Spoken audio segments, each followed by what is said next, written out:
नमस्कार, स्वागत है आपका। मैं हूं आपके साथ आहाना पुंज। आपका बजट आज क्या खास लाने वाला है? बदलाव के नए जो यहां पर कीर्तिमान स्थापित किए जाएंगे। रिफॉर्म एक्सप्रेस चल पड़ी है, देश की पटरी लगातार यहां पर अब जो है बदलाव दिखा रही है और ये 9वीं बार पेश कर रही है केंद्रीय बजट। वित्त मंत्री निर्मला सीतारमण तस्वीरें लाइव संसद से आपके सामने। Discipline, sustained growth and moderate inflation. This is the result of conscious choices we have made, even in times heightened uncertainty and disruption. Our government, led by Honorable Prime Minister Modi, has decisively and consistently chosen action over ambivalence, reform over rhetoric, and people over populism. We have pursued far-reaching structural reforms, fiscal prudence and monetary stability, whilst maintaining a strong thrust on public investment. Keeping Atmanirbharta as a lodestar, we have built domestic manufacturing capacity, energy security, and reduced critical import dependencies. Simultaneously, we have ensured that citizens benefit from every action of the government, undertaking reforms to support employment generation, agricultural productivity, household purchasing power, and universal services to people. These measures have delivered a high growth rate of around 7% and helped us make substantial strides in poverty reduction and improvement in the lives of our people.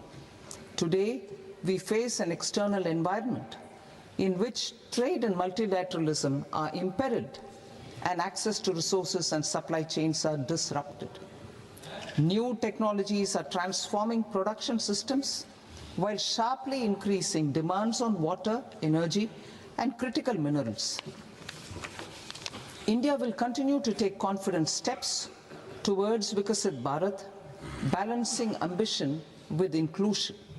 As a growing economy with expanding trade and capital needs, India must also remain deeply integrated with global markets, exporting more and attracting stable long-term investment. As I begin part A, I want to express my gratitude to the people for standing firmly with us as we forge our way together towards becoming one of the largest economies of the world.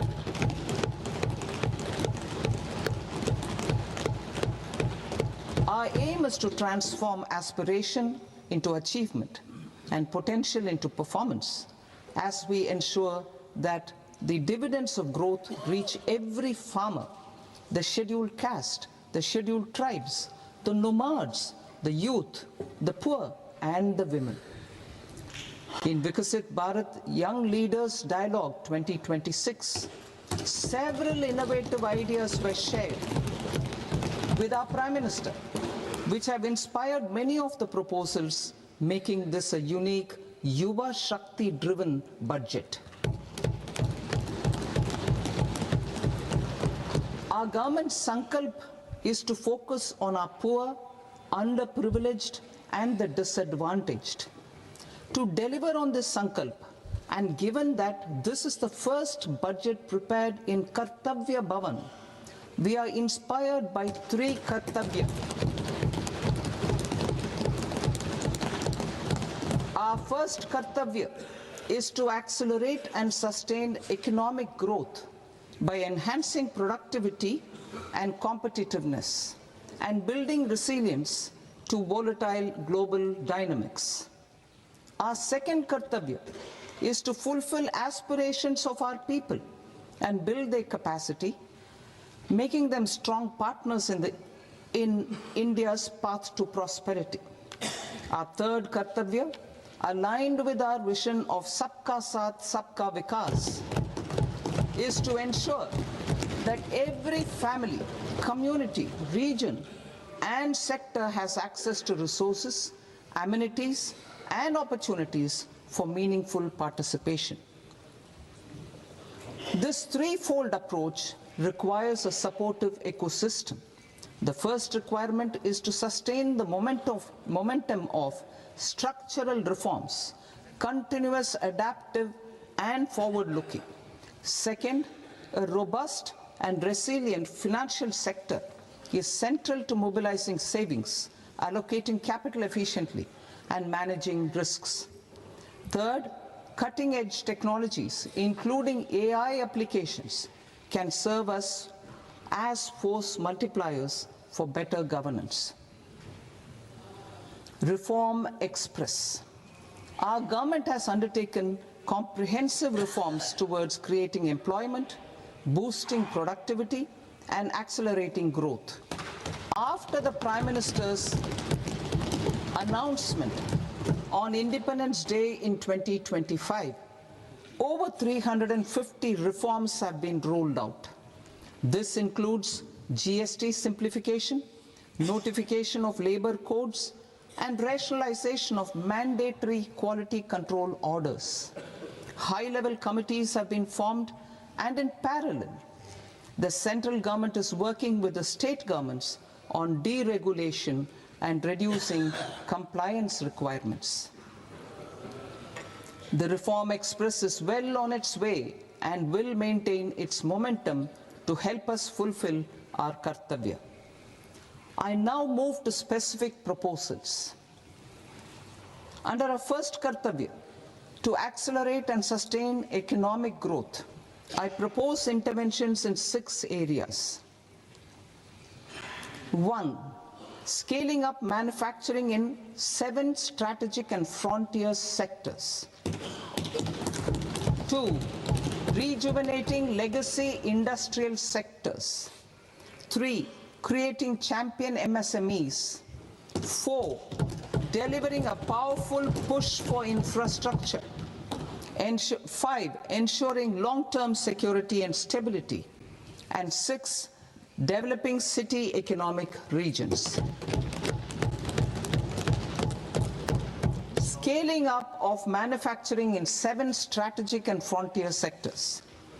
Biopharma Shakti, meaning biopharma strategy for health advancement through knowledge, technology, and innovation.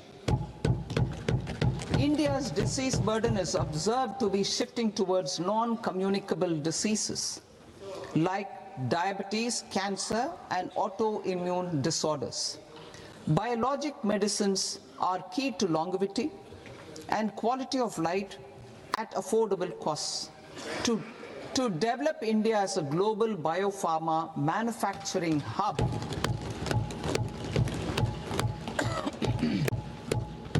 I propose the Biopharma Shakti with an outlay of 10,000 crores over the next 5 years.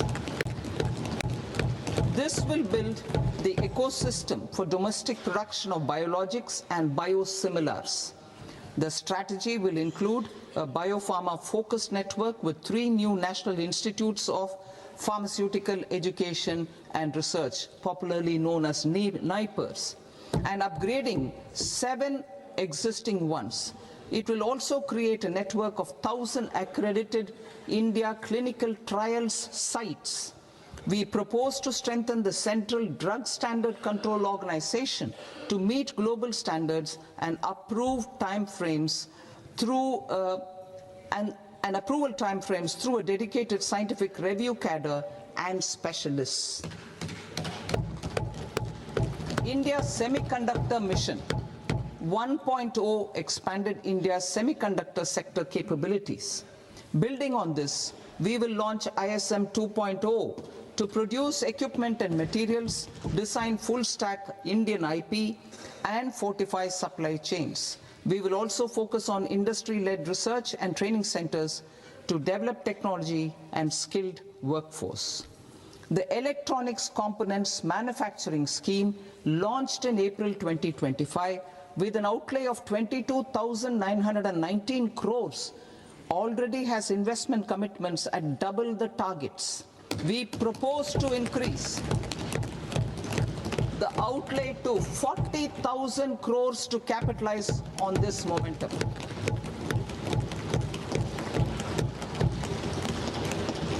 A scheme for rare earth permanent magnets was launched in 2025 November. We now propose to support the mineral-rich states of Odisha, Kerala, Andhra Pradesh and Tamil Nadu to establish dedicated rare earth corridors to promote mining, processing, research and manufacturing. To enhance domestic chemical production and reduction import dependency and reduce import dependency, we will launch a scheme to support states in establishing 3 dedicated chemical parks through challenge route on a cluster-based plug-and-play model. Strong capital goods.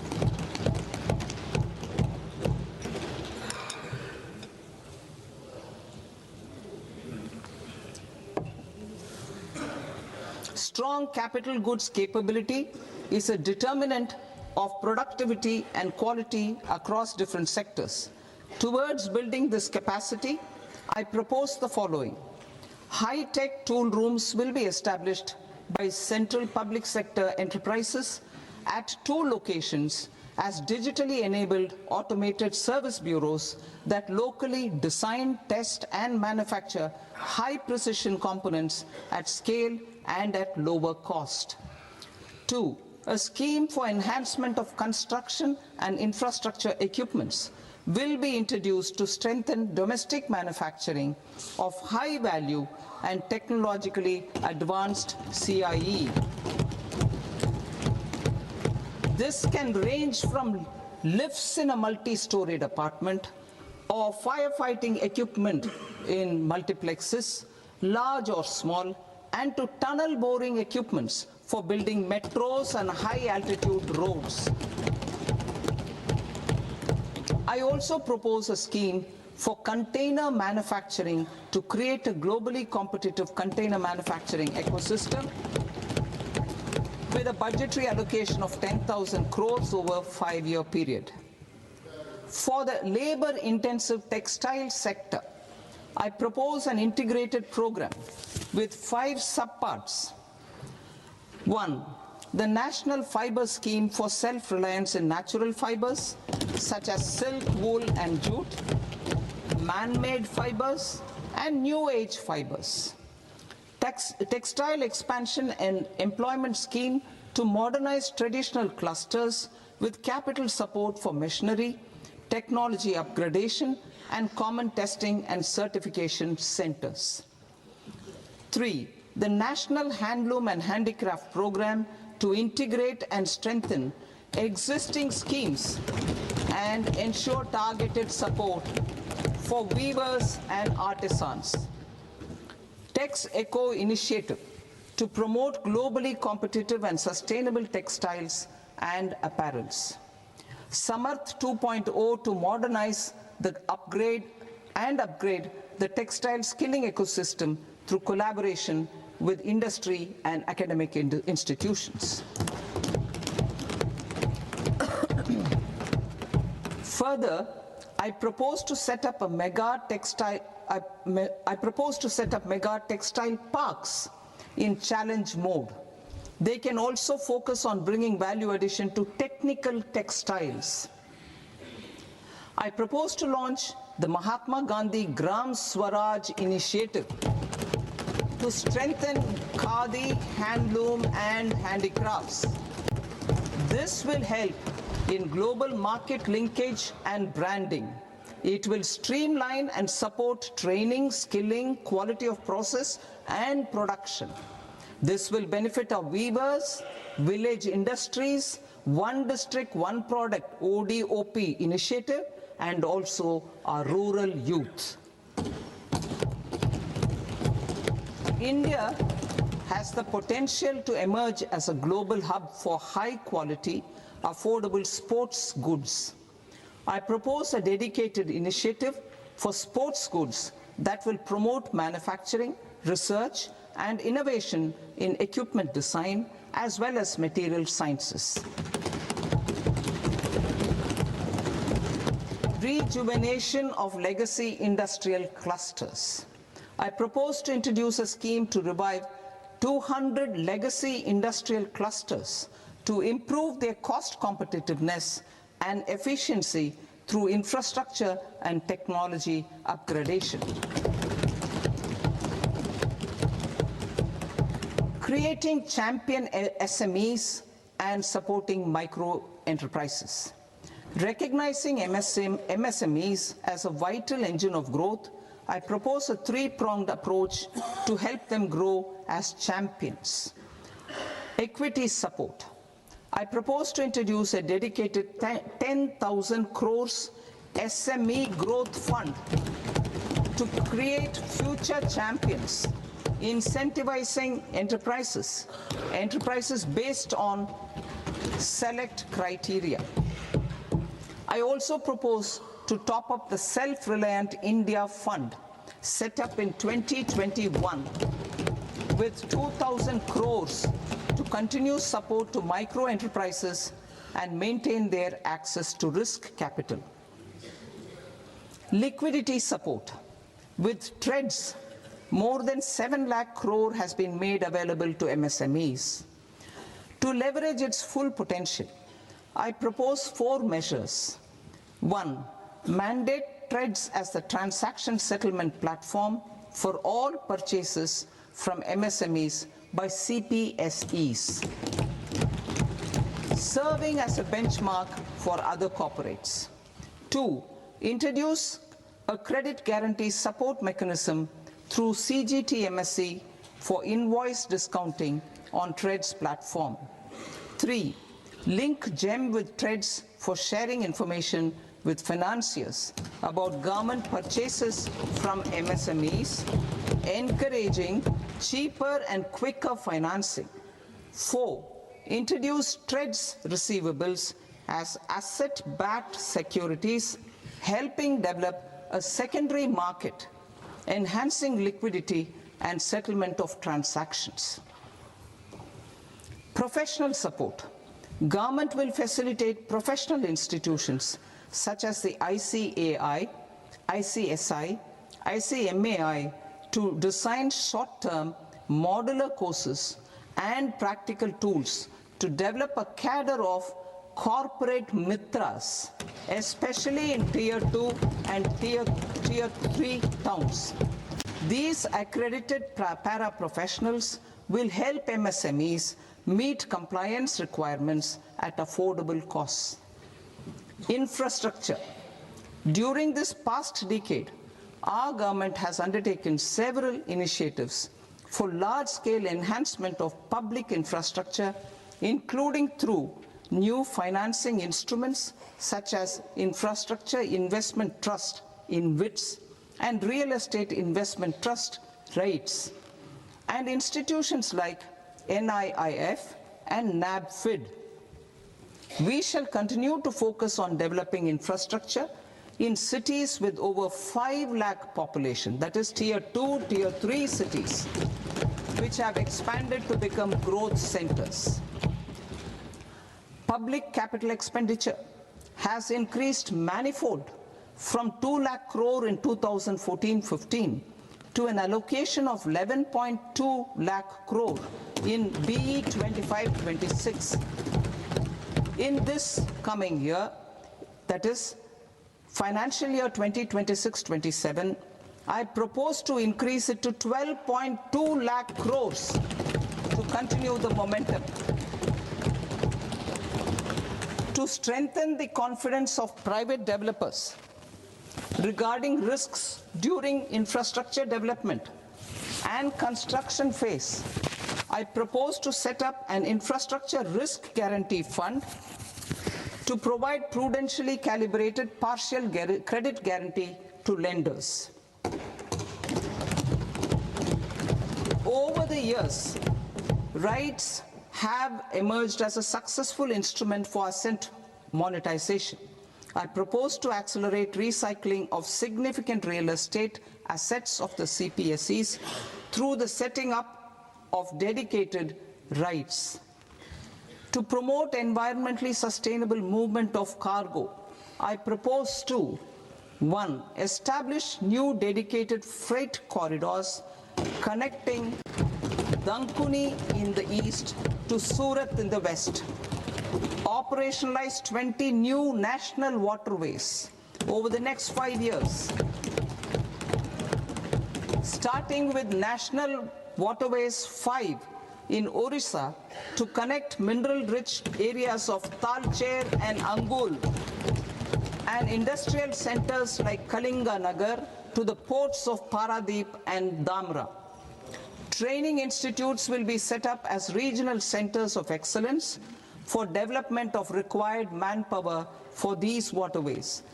This will benefit youth in the entire stretch of the waterways to train and acquire skills. Further, a ship repair ecosystem catering to inland waterways will also be set up at Varanasi and Patna.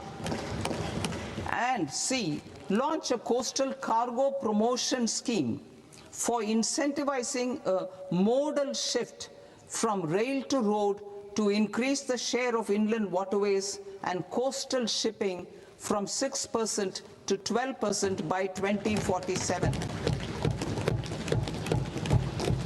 To enhance last mile and remote connectivity and promote tourism, I propose to give incentives to indigenize manufacturing of seaplanes.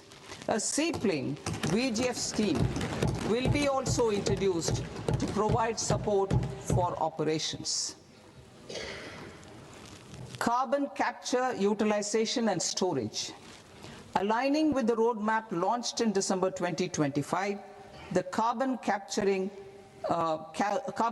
utilization and storage technologies at scale will achieve higher readiness and in end-use application across 5 industrial sectors, including power, steel, cement, refineries, and chemicals. An outlay of 20,000 crore is proposed over the next 5 years for this purpose. City economic regions. Cities are India's engines of growth, innovation, and opportunities. We shall now focus on Tier 2, Tier 3 cities, and even temple towns, which need modern infrastructure and basic amenities. This budget aims to further amplify the potential of cities to deliver the economic power of agglomerations by mapping city economic regions based on their specific growth drivers. An allocation of 5,000 crore per is proposed for implementing their plans through a challenge mode with a reform cum result-based financing mechanism. In order to promote environmentally sustainable passenger systems, we will develop 7 high-speed rail corridors between cities as growth connectors, namely Mumbai to Pune, Pune to Hyderabad, Hyderabad to Bengaluru, Hyderabad to Chennai, Chennai to Bengaluru, Delhi to Varanasi, Varanasi to Siliguri.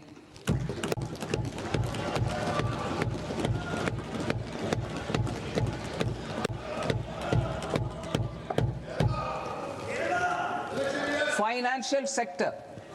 The Indian banking sector today is characterized by strong balance sheet, historic highs in profitability, improved asset quality, and coverage exceeding 98% of villages in the country.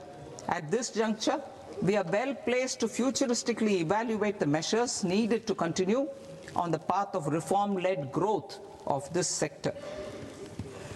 I propose setting up a high-level committee on banking for Vikasit Bharat. High-level committee on banking for Vikasit Bharat to comprehensively review the sector and align it with India's next phase of growth, while safeguarding financial stability, inclusion, and consumer protection. The vision for NBFCs for Vikasit Bharat has been outlined with clear targets for credit disbursement and technology adoption in order to achieve scale and improve efficiency in the public sector NBFCs. As a first step, it is proposed to restructure the Power Finance Corporation and Rural Electrification Corporation. I propose a comprehensive review of the foreign exchange management non-debt instruments rules to create a more contemporary, user-friendly framework for foreign investments consistent with India's evolving economic priorities. Corporate bond market. I propose to introduce a market-making framework with suitable access to funds and derivatives on corporate bond indices. I also propose to introduce total return swaps on corporate bonds. Municipal bonds. To encourage the issuance of municipal bonds of higher value by larger cities, I propose an incentive of 100 crore rupees for a single bond issuance. 100 crore rupees for a single bond issuance of more than 1,000 crore. The current scheme under Amrit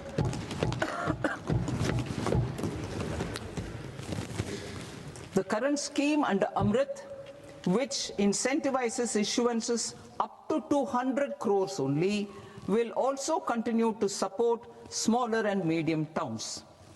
That will also continue to support the smaller and medium towns. Ease of doing business. Individual persons resident outside India, PROI, will be permitted to invest in equity instruments of listed Indian companies through the Portfolio Investment Scheme. It is also proposed to increase the investment limit for an individual PROI under the scheme from 5% to 10%, with an overall investment limit for all individual PROIs to 24% from the current 10%. Emerging technologies including AI. 21st century is technology driven. Adoption of technology is for the benefit of all people. Farmers in the field, women in STEM, youth keen to upskill, and Divyangjan to access newer opportunities. The government has taken several steps to support new technologies through AI Mission, National Quantum Mission, Anusandhan National Research Fund, and Research and Development and Innovation Fund. Our second kartavya is to fulfill aspirations and build capacities. Close to 25 crore individuals have come out of multi-dimensional poverty through a decade of our government's sustained and reform-oriented efforts.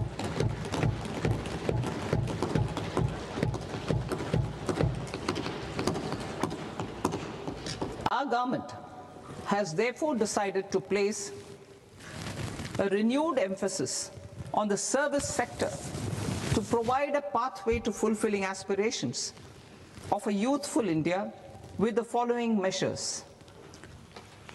I propose to set up a high-powered Education to Employment and Enterprises Standing Committee to recommend measures that focus on services sector as a core driver of Viksit Bharat. This will make us a global leader in services with a 10% global share by 2047. The committee will prioritize areas to optimize the potential for growth, employment, and exports. They will also assess the impact of emerging technologies, including AI, on jobs and skill requirements and propose measures thereof. To create a range of skilled career pathways, a new range of skilled career pathways for our youth, I propose interventions in the following sectors. Health. Existing institutions for allied health professionals will be upgraded and new AHP institutions established in private and government sectors. This will cover 10 selected disciplines, including optometry, radiology, anesthesia, OT technology, applied psychology and behavioral health, and add 1 lakh AHPs over the next 5 years. A strong care system covering geriatric and allied care services will be built. A variety of NSQF aligned programs will be developed to train multi-skilled caregivers, combining core care and allied skills such as wellness, yoga, and operation of medical assistive devices. In the coming year, 1.5 lakh caregivers will be trained.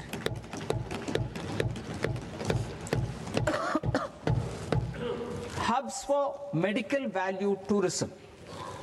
To promote India as a hub for medical tourism services, I propose to launch a scheme to support states in establishing 5 regional medical hubs in partnership with the private sector. These hubs will serve as integrated healthcare complexes that combine medical, educational, and research facilities.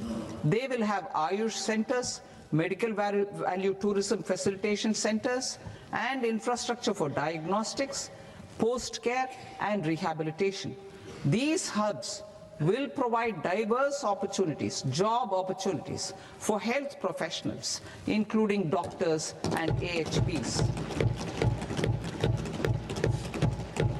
Ancient Indian yoga, already respected in several parts of the world, was given a mass global recognition when Honorable Prime Minister took it to the UN. Post-COVID, Ayurveda gained a similar global acceptance and recognition.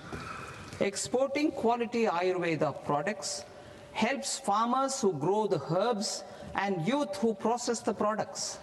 To meet growing global demand, a few more steps are being taken. I propose to 1.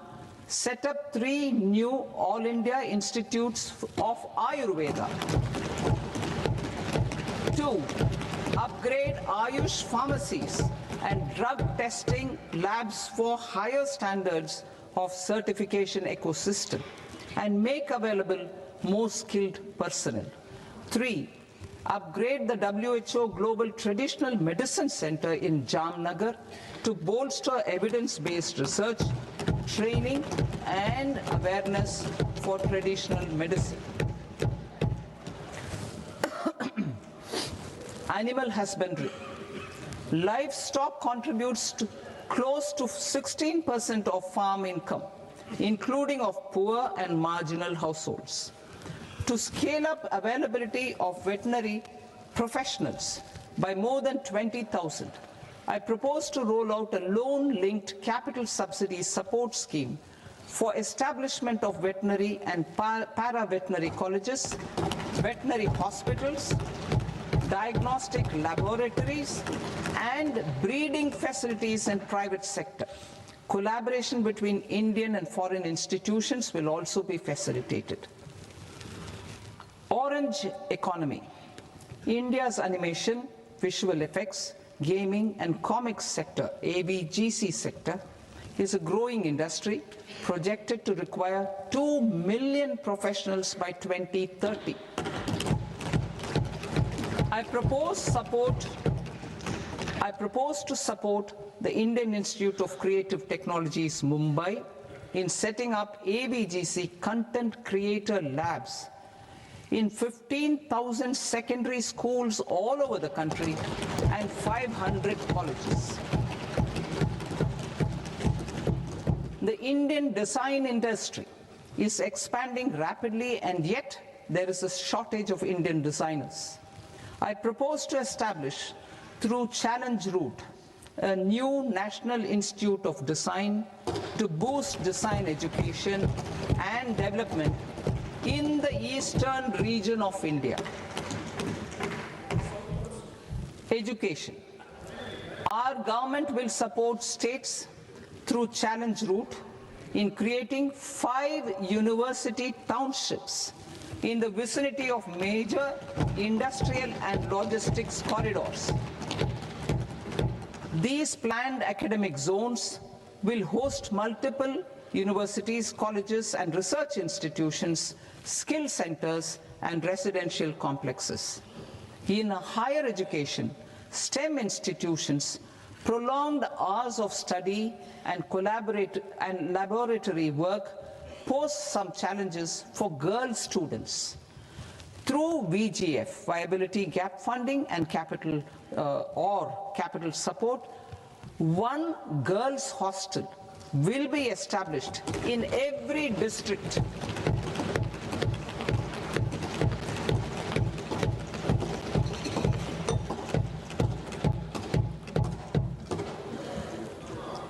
To promote astrophysics and astronomy via immersive experiences. 4 telescope infrastructure facilities will be set up or upgraded. The National Large Solar Telescope, the National Large Optical Infrared Telescope, the Himalayan Chandra Telescope, and the Cosmos 2 Planetarium. Tourism. The tourism sector has the potential to play a large role in the employment generation, forex earnings, and expanding the local economy. I propose to set up a National Institute of Hospitality by upgrading the existing National Council for Hotel Management and Catering Technology. It will function as a bridge between academia, industry, and government. I also propose a pilot scheme for upskilling 10,000 guides in 20 iconic tourist sites through a standardized, high-quality, 12-week training course in hybrid mode in collaboration with the Indian Institute of Management. A national destination digital knowledge grid will be established to digitally document all places of significance, cultural, spiritual, and heritage. This initiative will create a new ecosystem of jobs for local researchers, historians, content creators, and technology partners. India has the potential and opportunity to offer world-class trekking and hiking experience. We will develop ecologically sustainable mountain trails in Himachal Pradesh, Uttarakhand, and Jammu Kashmir. Also in Araku Valley in the Eastern Ghats and Podigai Malai in the Western Ghats. Turtle trails along key nesting sites in the coastal areas of Odisha, Karnataka, and Kerala. And 3 bird watching trails along the Pulikat Lake in Andhra Pradesh, Tamil Nadu. It's on the border. Under the visionary leadership of Honorable Prime Minister, we established the International Big Cat Alliance in 2024. This year, India is hosting the first ever Global Big Cat Summit, where heads of governments and ministers from 95 range countries will deliberate on collective strategies for conservation. Heritage and culture tourism. I propose to develop 15 archaeological sites, including Lothal, Dolavira, Rakhi Gadi, Adichanallur, Saranath, Hastinapur, and Leh Palace into vibrant experiential cultural destinations. Excavated landscapes will be open to the public through curated walkways. Immersive storytelling skills and technologies will be introduced to help conservation labs, interpretation centers, and guides. The sports sector provides multiple means of employment, skilling, and job opportunities. Taking forward the systematic nurturing of sports talent which is set in motion through the Khelo India program earlier, I propose to launch a Khelo India mission to transform the sports sector over the next decade. The mission will facilitate an integrated talent development pathway supported by training centers which are foundational, intermediate, and elite levels. B, systematic development of coaches and support staff. C, integration of sports science and technology. D, competitions and leagues to promote sports culture and provide platforms. And E, development of sports infrastructure for training and competition. Our third Kartavya aligns with our vision of Sabka Saath, Sabka Vikas towards Vikasit Bharat. This requires targeted efforts for 1. Increasing farmer incomes through productivity enhancement and entrepreneurship, with special attention to small and marginal farmers. B. Empowering Divyangjan through access to livelihood opportunities, training, and high-quality assistive devices. C. Empowering the vulnerable to access mental health and trauma care. D. Focus on the Purvodaya states and the Northeast region to accelerate development and employment opportunities. Fisheries. We will undertake initiatives for integrated development of 500 reservoirs and Amrit Sarovars. 2. Strengthen the fisheries value chain in coastal areas and enable market linkages involving startups and women-led groups together with fish farmer producer organizations. Animal husbandry.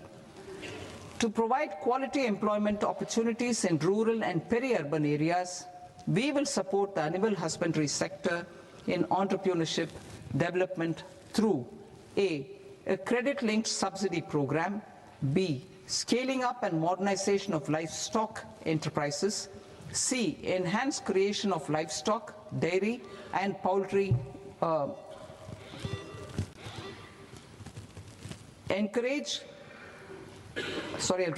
enhanced creation of livestock, dairy, and poultry-focused integrated value chains, and D, encourage creation of livestock farmer-producer organizations. High-value agriculture. To diversify farm outputs, increase productivity, enhance farmers' incomes, and create new employment opportunities, we will support high-value crops such as coconut, sandalwood, cocoa, cashew in the coastal areas, agar trees in northeast, and nuts such as almonds, walnuts, and pine nuts in our hilly regions. These, all of them, will be supported. India is the world's largest producer of coconuts. About 30 million people, including nearly 10 million farmers, depend on coconuts for their livelihood. To further enhance competitiveness in coconut production, I propose a coconut promotion scheme to increase production and enhance productivity through various interventions, including replacing and non-productive trees with new saplings or plants or varieties in major coconut growing states. A dedicated program is proposed for Indian cashew and cocoa to make India self-reliant in raw cashew and coconut production and processing, enhance export competitiveness, and transform Indian cashew and Indian cocoa into premium global brands by 2030. Sandalwood. Sandalwood is closely linked to India's social and cultural heritage. Our government will partner with state governments to promote focused cultivation and post-harvest processing to restore the glory of the Indian sandalwood ecosystem, to rejuvenate old, low-yielding orchards, and expand high-density cultivation of walnuts, almonds, and pine nuts, we will support a dedicated program to enhance farmer incomes and in bringing value addition by engaging youth.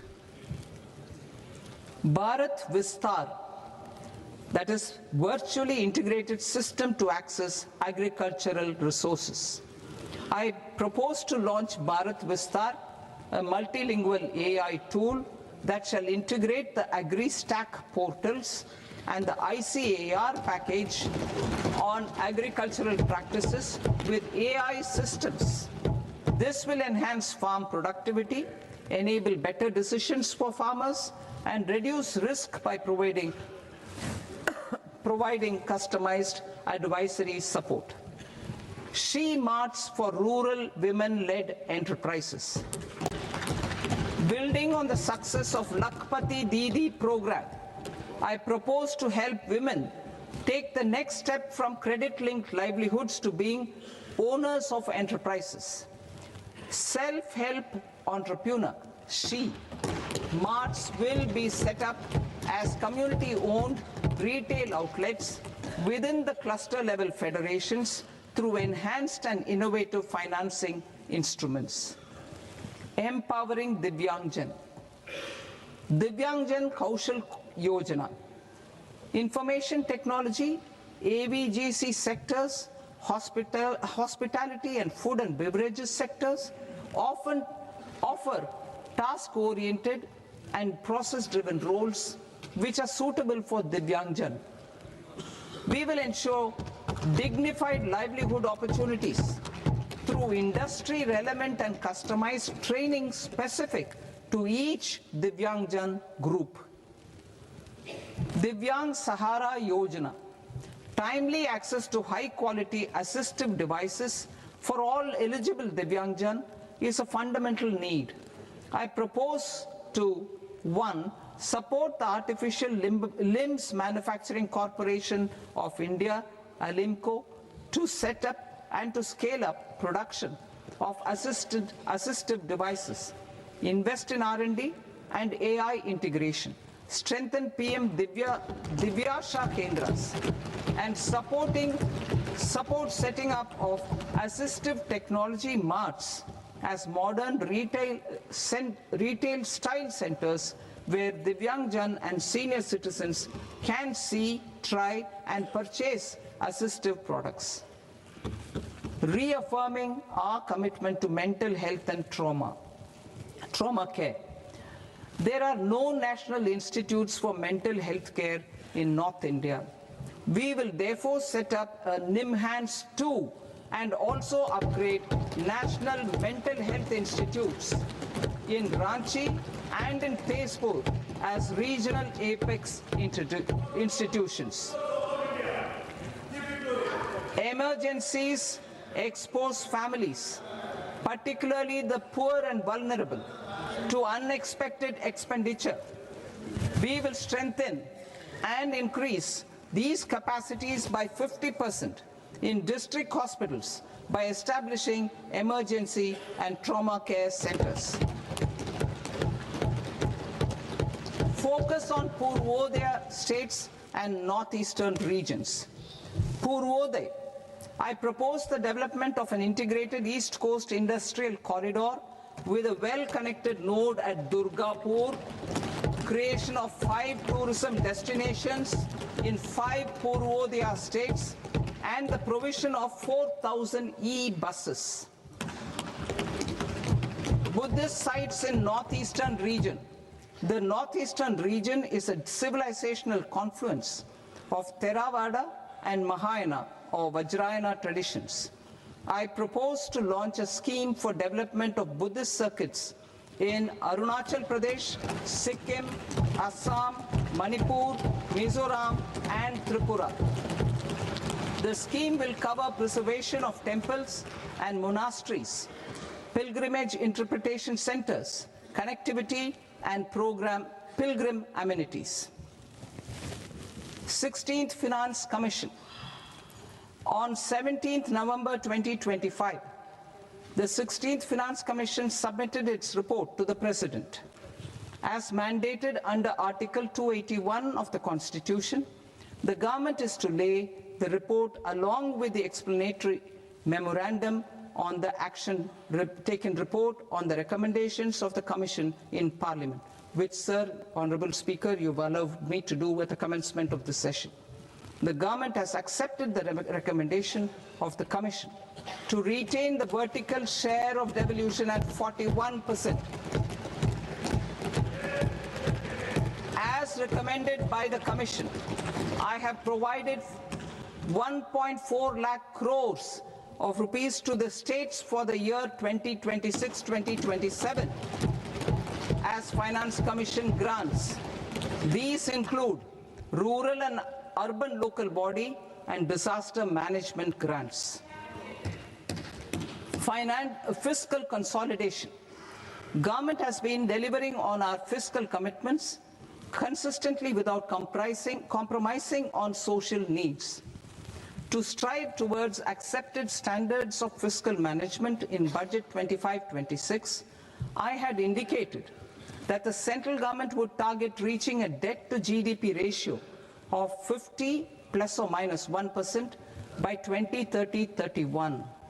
In line with this, the debt to GDP ratio is estimated to be 55.6% of GDP in BE 26-27, compared to 56.1% of GDP in RE 25-26. A declining debt to GDP ratio will gradually free up resources for priority sector lending and expenditure by reducing the outgo on interest payments. One of the main operational instruments for debt targeting is the fiscal deficit. I am happy to inform this august House that I fulfilled my commitment made in 2021-2022 to reduce fiscal deficit below 4.5% of GDP by 25-26. In RE 25-26, the fiscal deficit has been estimated at par with BE of 2025-26 at 4.4% of GDP. In line with the new fiscal prudence path of debt consolidation, the fiscal deficit in BE 26-27 is estimated to be 4.3% of the GDP.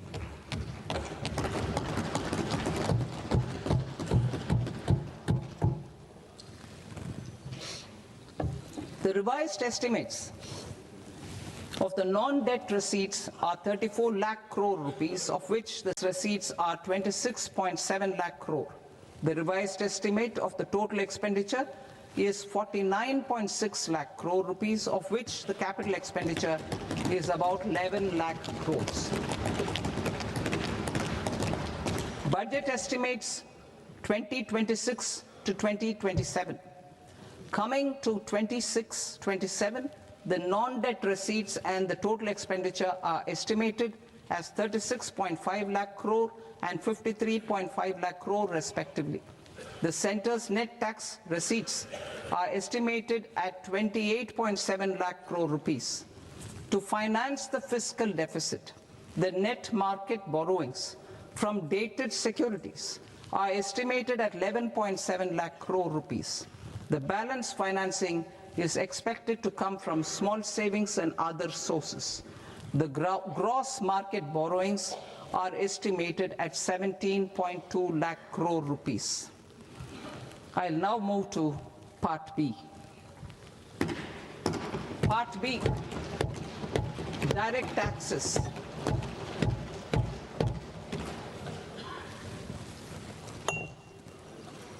Honorable Speaker, sir, I now present my proposals on direct taxes.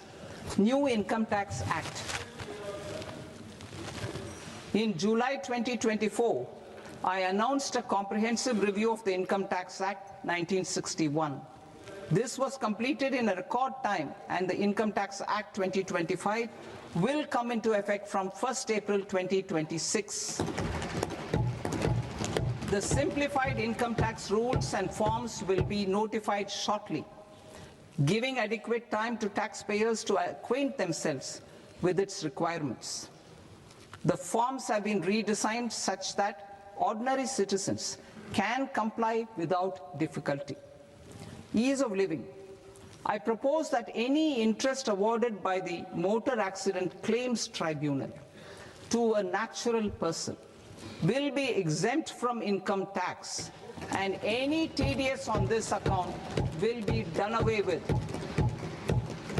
I propose to reduce TCS rate on the sale of overseas tour program package from the current 5% and 20% to 2% without any stipulation of amount. I propose to reduce TCS rate for pursuing education and for medical purposes under the Liberalized Remittance Scheme, popularly known as LRS, from 5% to 2%.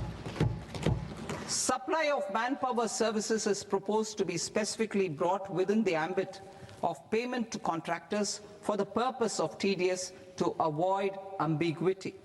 Thus, TDS on these services will be at the rate of either 1% or 2% only. I propose a scheme for small taxpayers wherein a rule-based automated process will enable obtaining a lower or nil deduction certificate instead of filing an application with the assessing officer. For the ease of taxpayer holding securities in multiple companies, I propose to enable depositories to accept Form 15G or Form 15H from the investor and provide it directly to various relevant companies. I propose to extend time available for revising returns from 31st December to up to 31st March with the payment of a nominal fee. I also propose to stagger the timeline for filing of tax returns. Individuals with ITR 1 and ITR 2 returns will continue to file till 31st July, and non-audit business cases or trusts are proposed to be allowed time till 31st August. TDS on sale of immovable property by a non-resident is proposed to be deducted and deposited through resident buyers and his or her PAN-based challan instead of requiring a TAN, which is a temporary accounting number.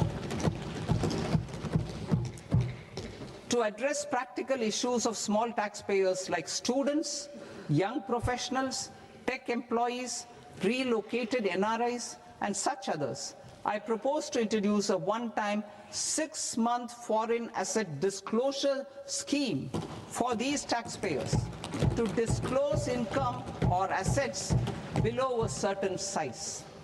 This scheme would be applicable for two categories of taxpayers, namely, A, who did not disclose their overseas income or assets, and B, who disclosed their overseas income and or paid due tax but could not declare the asset acquired. For category A, the limit of undisclosed income or asset is proposed to be up to 1 crore rupees. They need to pay 30% of fair market value of asset or 30% of undisclosed income as tax and 30% as additional income tax in lieu of penalty, and would thereby get immunity from prosecution. For category B, asset value is proposed to be up to 5 crore rupees. Here, immunity from both penalty and prosecution will be available with a payment of fee of 1 lakh rupees. Rationalizing penalty and prosecution. Multiplicity of proceedings are hindrance to the ease of doing business. I propose to integrate assessment and penalty proceedings by way of a common order for both. There will be no interest liability on the taxpayer on the penalty amount for the period of appeal before the first appellate authority, irrespective of the outcome of appeal process. Further, quantum of prepayment is being reduced from 20% to 10% and will continue to be calculated only on core tax demand.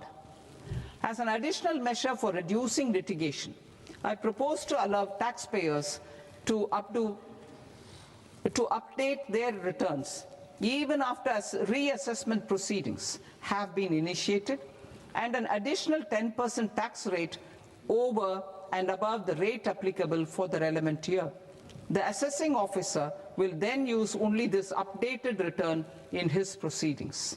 There is already a framework for immunity from penalty and prosecution in the cases of underreporting. I propose to apply this framework for immunity to misreporting too. However, in such a case, the taxpayer will need to pay 100% of the tax amount as an additional income tax over and above the tax and interest due. Penalties for certain technical defaults, such as failure to get accounts audited, non-furnishing of transfer pricing audit report, and default in furnishing statement for financial transactions, are proposed to be converted into fee.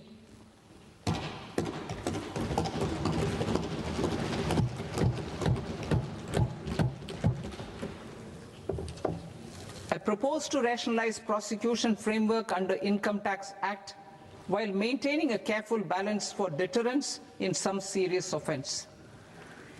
Non-production of books of account and documents and requirement of TDS payment where payment is made in kind are being decriminalized. Further, minor offences will attract fine only. The remaining prosecutions will be graded commensurate with the quantum of offence. They will entail only simple imprisonment with maximum imprisonment reduced to 2 years and power to courts to convert even those into fines. There is no penalty. There is no penalty presently for non-disclosure of non-immovable foreign assets with aggregate value less than 20 lakh rupees. I propose to also provide them with immunity from prosecution with retrospective effect from 1/10/2024.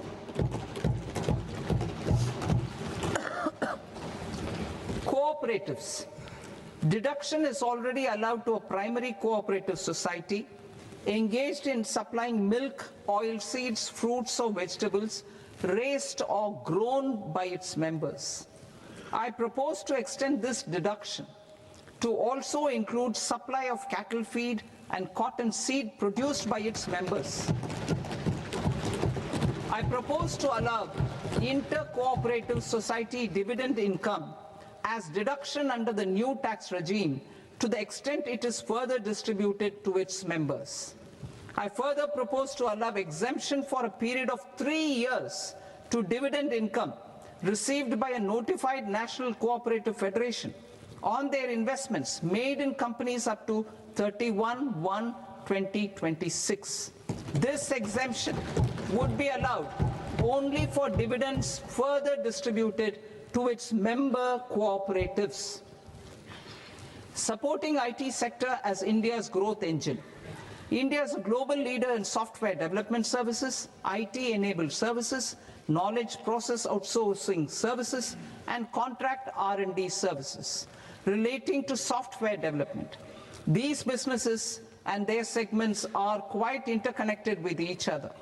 All these services are proposed to be clubbed under a single category of information technology services with a common safe harbor margin of 15.5% applicable to all.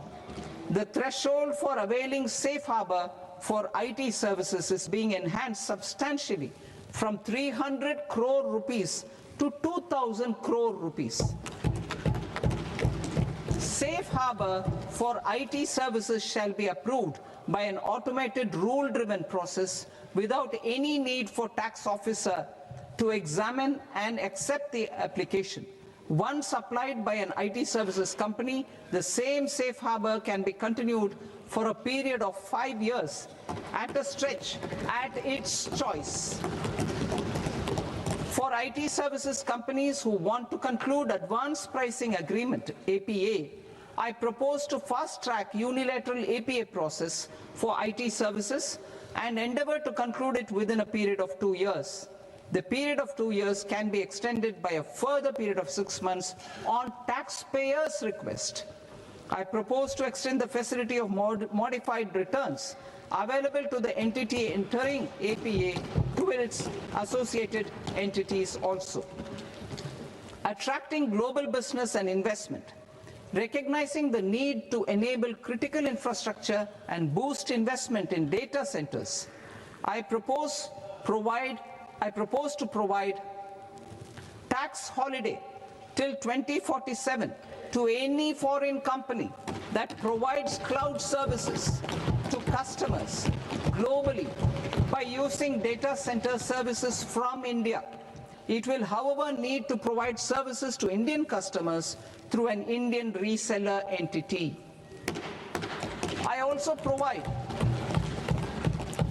propose to provide a safe harbor of 15% on cost in case the company providing data center services from India is a related entity.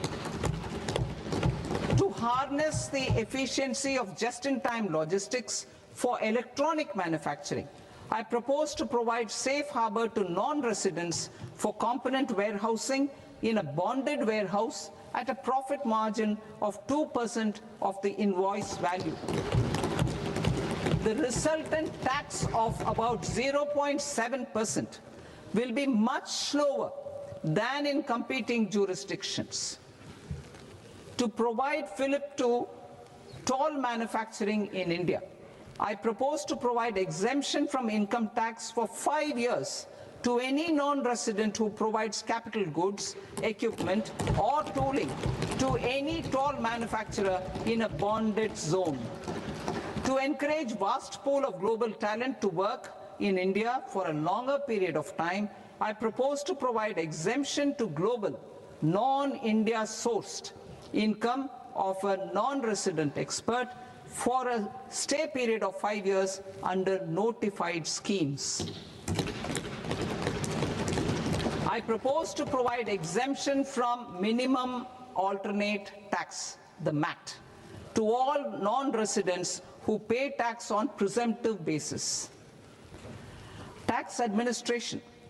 I propose to constitute a joint committee of Ministry of Corporate Affairs and Central Board of Direct Taxes for incorporating the requirements of income computation and disclosure standards, the ICDS, in the Indian Accounting Standards, IND AS itself.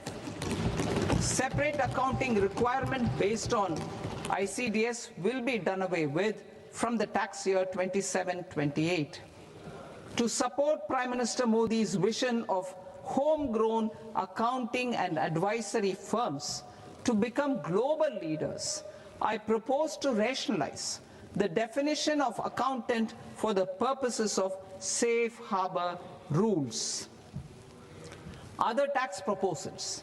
Change in taxation of buyback was brought in to address the improper use of buyback route by promoters.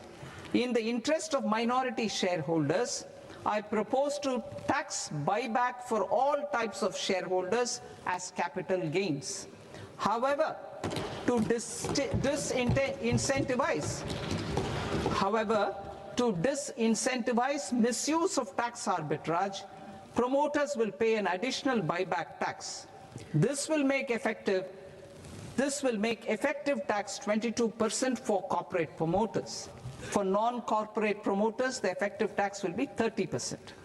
TCS rate for sellers of specific goods, namely alcoholic liquor, scrap, and minerals, will be rationalized to 2%, and that on tendu leaves will be reduced from 5% to 2%.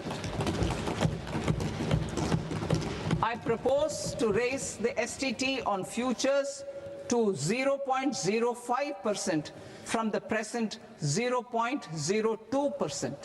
STT on options premium and exercise of options are both proposed to be raised to 0.15% 0.15% from the present rate of 0.1% and 0.125% respectively.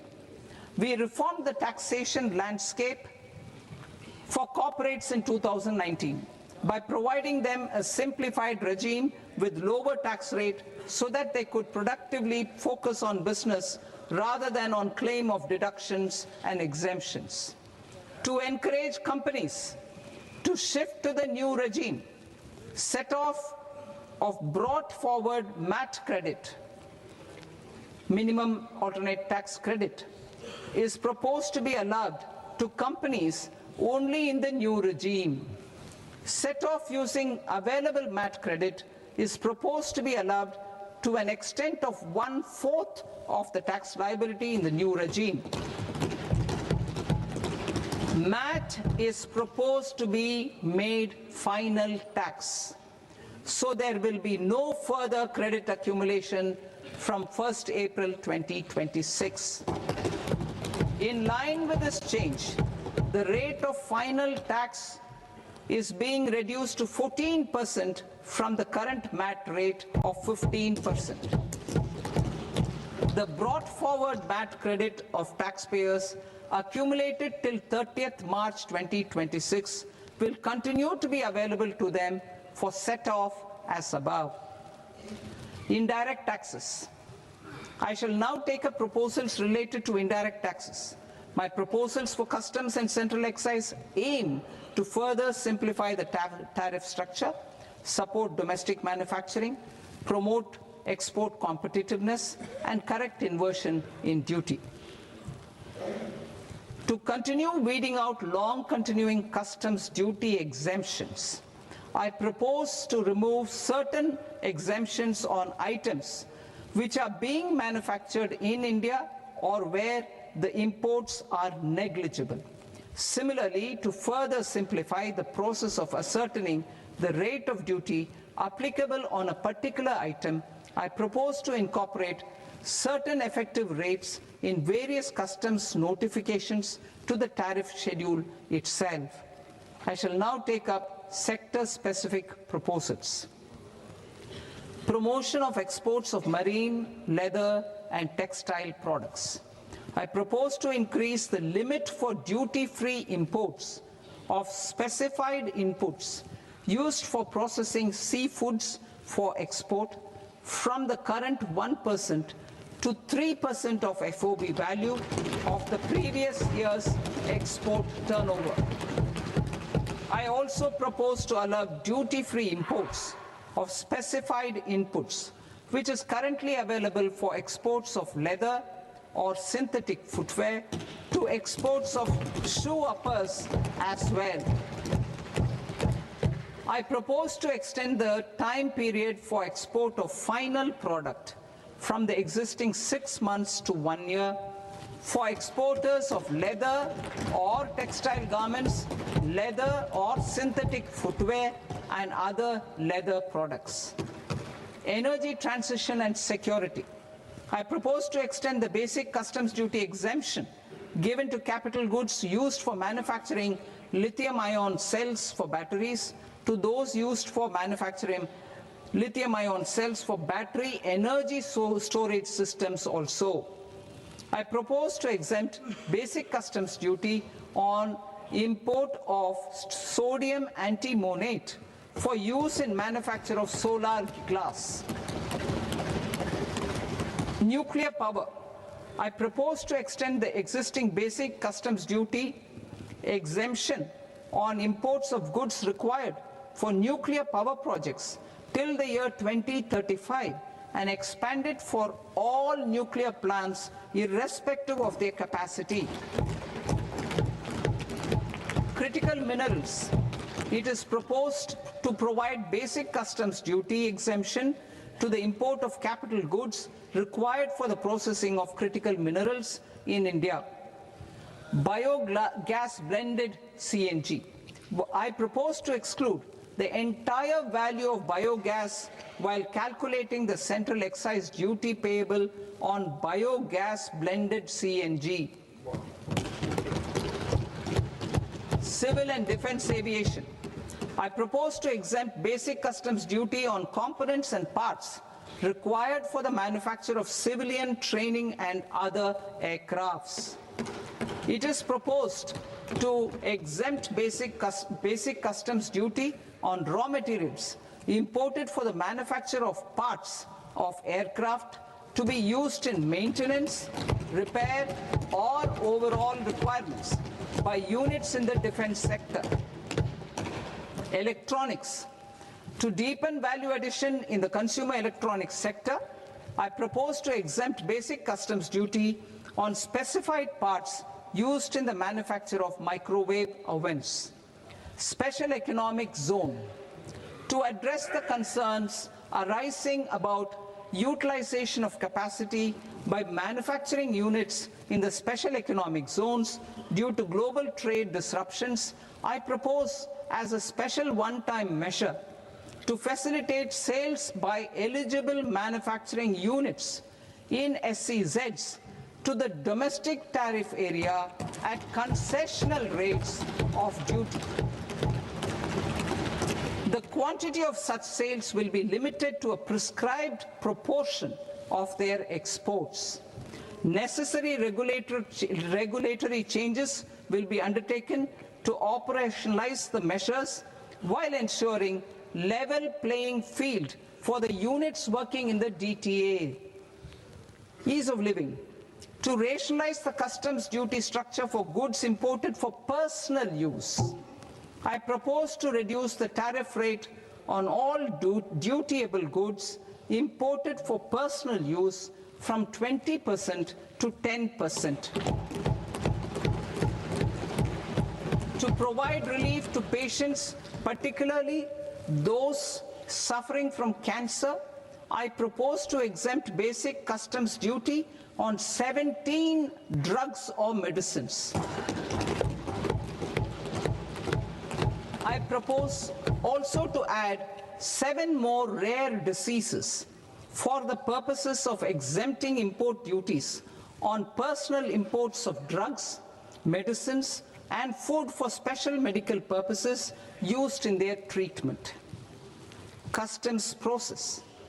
India's role and share in the global trade is poised for a major leap in line with our ambition and journey towards Vikasit Bharat.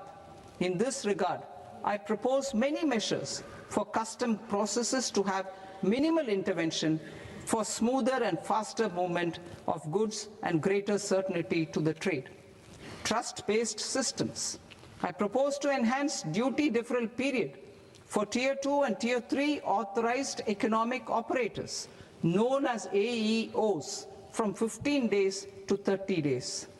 I propose to provide eligible manufacturer importers the same duty deferral facility.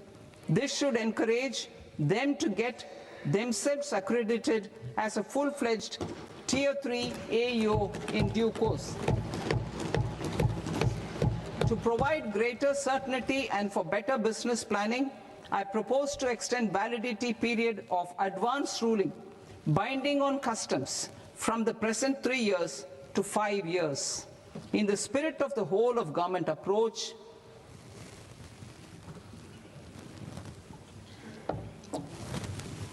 government agencies will be encouraged to leverage AEO accreditation for preferential treatment in clearing their cargo. Regular importers with trusted long-standing supply chains will be recognized in the risk system so that the need for verification of their cargo every time can be minimized. Export cargo using electronic sealing. Export cargo using electronic sealing will be provided through clearance from the factory premises to the ship. For import of goods not needing any compliance, filing of bill of entry by a trusted importer and arrival of goods will automatically notify customs for completing their clearance formalities.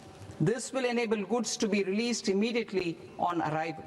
The customs warehouse framework will be transformed into a warehouse operator-centric system with a self-declarations, electronic tracking, and risk-based audit.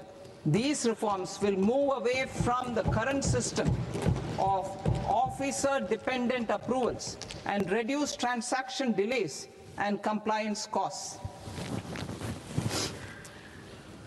Ease of doing business. Approvals required for cargo clearance from various government agencies will be seamlessly processed through a single and interconnected digital window by the end of the financial year. Processes involved in clearance of food, drugs, plant, and animal and wildlife products, accounting for about 70% of interdicted cargo, will be operationalized on this system by April 2026 itself. For goods not having any compliance requirement, clearance will be done by customs immediately after online registration is completed by the importer, subject to the payment of duty. Customs integrated system will be rolled out in 2 years as a single integrated and scalable platform for all customs processes. Utilization of non-intrusive scanning with advanced imaging and AI technology for risk assessment will be expanded in a phased manner with the objective to scan every container across all the major ports. New export opportunities to support Indian fishermen to fully harness the economic value of marine resources beyond our territorial waters. The following measures will be taken. A. Fish catch by an Indian fishing vessel in exclusive economic zone or on the high seas will be made free of duty. Landing of such fish on foreign port will be treated as export of goods.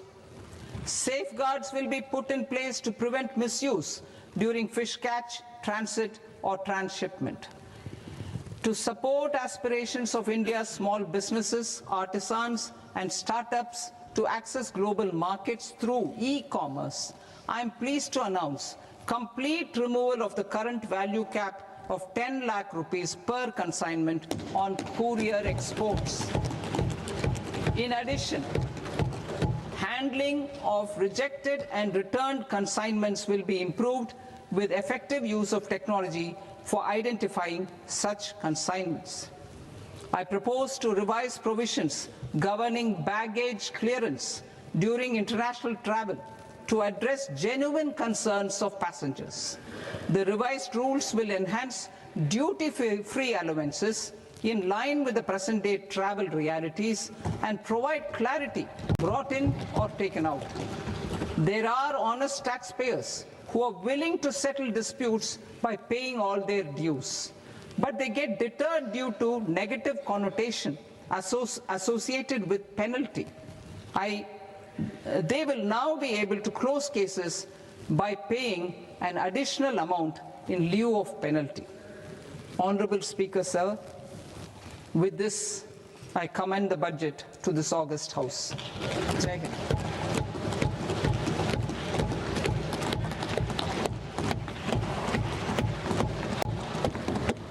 One and a half hours.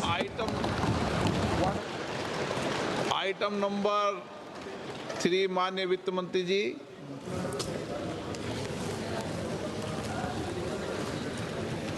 Item number 2, sir. 3 Sir, with your permission, I rise to lay on the table of the following statements under Section 3, 1 of the Fiscal Responsibility and Budget Management Act of 2003. Medium-term fiscal policy cum fiscal policy strategy statement and macroeconomic framework statement. Item number 4 माननीय वित्त मंत्री जी। Sir, with your permission, I move for leave to introduce the Finance Bill 2026. प्रश्न ये कि विधेयक को पुनर्स्थापित करने की अनुमति प्रदान की जाए। जो सदस्य इस पक्ष में हाँ गए, जो सदस्य विरोध में ना गए, मेरे विचार में निर्णय हाँ वालों के पक्ष में, हाँ वालों के पक्ष में अनुमति प्रदान की जाती है। माननीय मंत्री जी, अब विधेयक पूरे स्थापित करें। Sir, I introduce the bill. माननीय माननीय सदस्यगण, आपको सूचित किया जाता है कि माननीय वित्त मंत्री जी के बजट भाषण की कॉपी पब्लिकेशन काउंटर पर ली जाती है। बजट भाषण और बजट से संबंधित दस्तावेज आपके मोबाइल फोन और मेंबर पोर्टल्स पर ही उपलब्ध है। सभा की कार्रवाई कल सोमवार दिनांक 2 फरवरी 2026 को प्राप्त 11 बजे तक के लिए स्थगित की जाती है।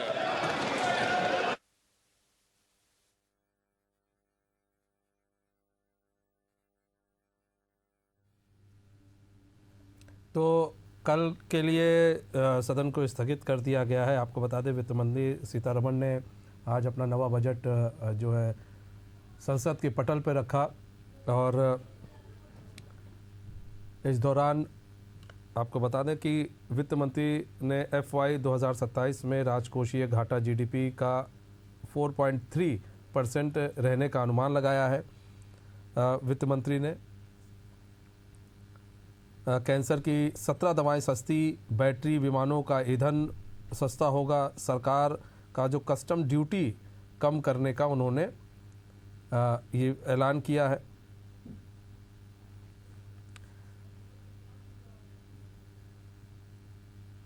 तो यहाँ बात की जाए, शी मार्ट का ऐलान किया गया है। शिक्षा, खेल, कृषि और स्वास्थ्य में बड़े जो प्रस्ताव हैं उसकी बात की गई है। किसानों को AI टूल और गर्ल्स हॉस्टल बजट में एक साथ, देखिए एक साथ कई बड़े ऐलान किए गए हैं। अब वक्त हो चला एक छोटे से ब्रेक का, तो कहीं मत जाइए, बने रहिए हमारे साथ।